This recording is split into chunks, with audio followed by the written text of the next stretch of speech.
এখানে সিট তৈরি করি, ভিআইপি গদি সোফা তৈরি করি, সমস্ত গাড়ির সিট কাভার বাধাই করি, সকল প্রকার গাড়ির সিট কাভার চেঞ্জ করি বা সোফা সিটের রিফাইং কাজ করি, সকল প্রকারেরই কাজ করি। গদি ঘরের যত কাজ আছে, নতুন সোফা তৈরি করি।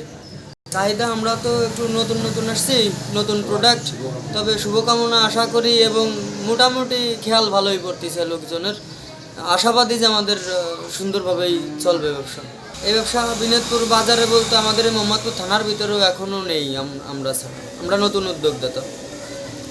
সবসময় আমরা স্বল্প দামেই দেব এবং ভালো কাজকর্ম করব এবং যেভাবে করলে পাবলিক খুশি হবে, ভালো হবে, এভাবেই করার চেষ্টা করবো।